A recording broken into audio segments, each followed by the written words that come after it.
कालियार पूर्व कथा तो मन पड़ा माणिक गड़णी दही पानी से तो खाइबा को इच्छा कला पुणी कांची अभियान है कांची गड़े निआ लगिला कांची गड़ थर थर है कांची गणेश साखी गोपीनाथ श्रीमंदिर अणा गला पुणी कांची अभियान है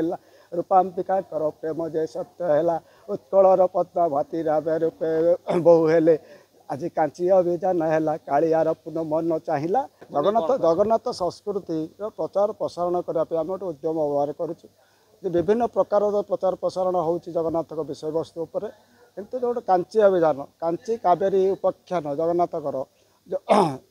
तारी से किंवदंतीमूलक तथ्य आम किसी पौराणिक तथ्य आनी गोटे कांची अभियान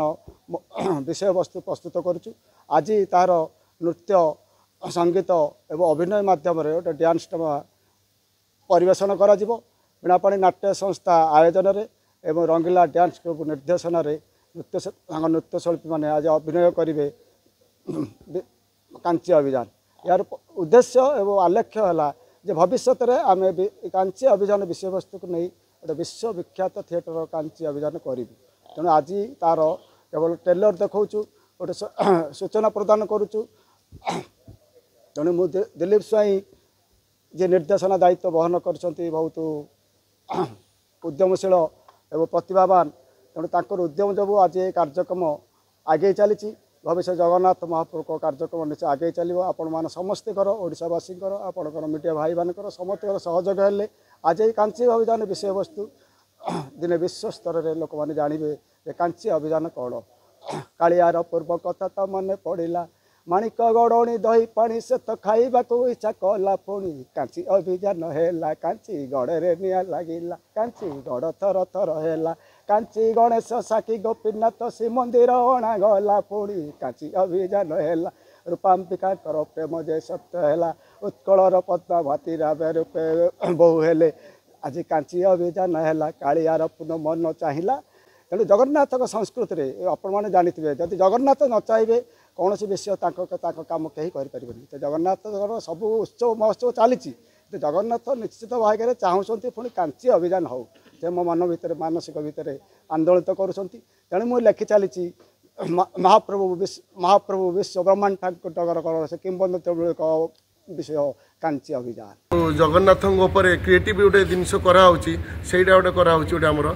देखो आप जोटा कहे ठीक कहले जमी कथा नहीं लोक मैंने आजिकल जमी बण मल्ली फुल बण फुटे लोक मैंने घर द्वार बिकी आसी भुवनेश्वर रही फेर से घर द्वार बिकी फेर निज गाँव को फेरल गाँव जो बास्ना जमी आम दशकाटिया पाला घोड़ा नाच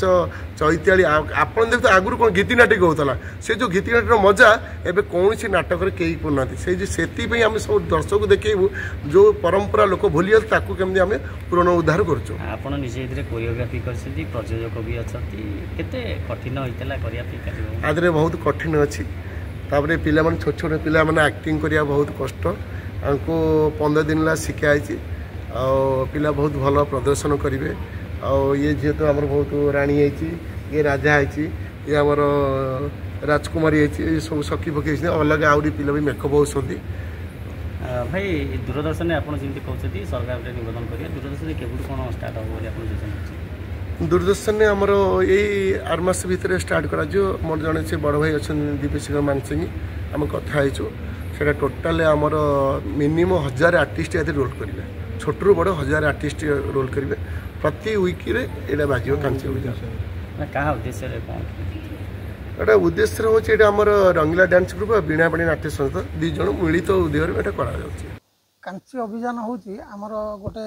प्रयास जगन्नाथ संस्कृति की प्रचार प्रसार करवा आमर मुख्य लक्ष्य ये भारत सरकार तरफ अप्रुवाल भी मिली एवं एटा गवर्नमेंट प्रोग्राम भाव में आम प्रत्येक वर्ष करूँ उद्देश्य है प्रत्येक क्षेत्र में प्रत्येक कोण में जमी आम जगन्नाथ संस्कृतिर प्रचार प्रसार जनसाधारण पाखे पहुँची पारे यही कार्यक्रम आम हाथ को नहींचु या भितर इंटरनेशनल आमर रंगीला इंटरनेशनल आपको ये करुच्ची परिचालना करुच्ची ये आमर मल्लिया बाबू निजे रही यही कार्यक्रम में आम आज अलरेडी आरंभ हो जाम कांची अभियान आरंभ हो सारी यापर आमर कार्यक्रम प्रत्येक कोण में आम पहुँचापी ଚେଷ୍ଟା କରୁଛୁ। ଏଇଟା ତ ଚେଷ୍ଟା ଆମର ଚାଲିଛି। ଆଗାମୀ ଦିନ କହିବା ଆମେ ଏଇ ଚେଷ୍ଟା କେତେ ଦୂର ଭାବରେ ଆମେ ପହଞ୍ଚି ପାରିଛୁ ଜନସାଧାରଣଙ୍କ ପାଖରେ ଆପଣ ଅପେକ୍ଷା କରିବେ। ଆପଣମାନଙ୍କ ମାଧ୍ୟମରେ ହିଁ ଜନସାଧାରଣ ୟାର ଉତ୍ତର ପାଇପାରିବେ। କେଉଁଠି କ'ଣ ହେଉଛି ନ ହେଉଛି ସବୁ ଆପଣମାନଙ୍କ ମାଧ୍ୟମରେ ହିଁ ଜନସାଧାରଣଙ୍କ ପାଖରେ ପହଞ୍ଚୁଛି ସବୁ ନ୍ୟୁଜ୍। ତେଣୁକରି ଆମର ପ୍ରତିଜ୍ଞା କରିଛୁ ଯେ ଜଗନ୍ନାଥ ସଂସ୍କୃତିକୁ ଯେଉଁ ଜାଗାରେ ପହଞ୍ଚି ପାରିନି ଠିକ୍ ଢଙ୍ଗରେ ତାର ଅଲଗା ଜାତିର ବି ହେଉ ଅଲଗା ଇଏର ବି ହେଉ ଆମେ ସେ ଜାଗାରେ ବି ପହଞ୍ଚିବା ପାଇଁ ଆମର ଚେଷ୍ଟା ଜାରି ରଖିଛୁ। ଆଭିମୁଖ୍ୟ ହେଉଛି ଯେ ଯେମିତି ଆମର ଆପଣ ଜାଣିଥିବେ ଆହେ ନୀଳଶୈଳ ଜଗନ୍ନାଥଙ୍କ ନାଁରେ ଇଏ ଚାଲିଛି, ଇଏ ସେମିତି ଗୋଟେ ପ୍ରୋଜେକ୍ଟ କାଞ୍ଚି ଅଭିଯାନ। ଆପଣ ମୋ ଅପେକ୍ଷା ଆପଣମାନେ ଅଧିକା ଜାଣିଛନ୍ତି କାଞ୍ଚି ଅଭିଯାନର ଇଏ ପୌରାଣିକ ଇଏ। ଆଉ ଏଇ ଯେଉଁ କାଞ୍ଚି ଅଭିଯାନକୁ ଆମେ ଜନସାଧାରଣଙ୍କୁ ଏଇ ଷ୍ଟେଜ୍ ମାଧ୍ୟମରେ ଆଉ ତ ସ୍ୱତନ୍ତ୍ର ସବୁ ହେଇପାରିବନି, ଏଇ ଷ୍ଟେଜ୍ କଳାକାର ମାଧ୍ୟମରେ ଆମେ ଜନସାଧାରଣଙ୍କ ଆଗରେ ପ୍ରତିରୋପଣ କରିବୁ।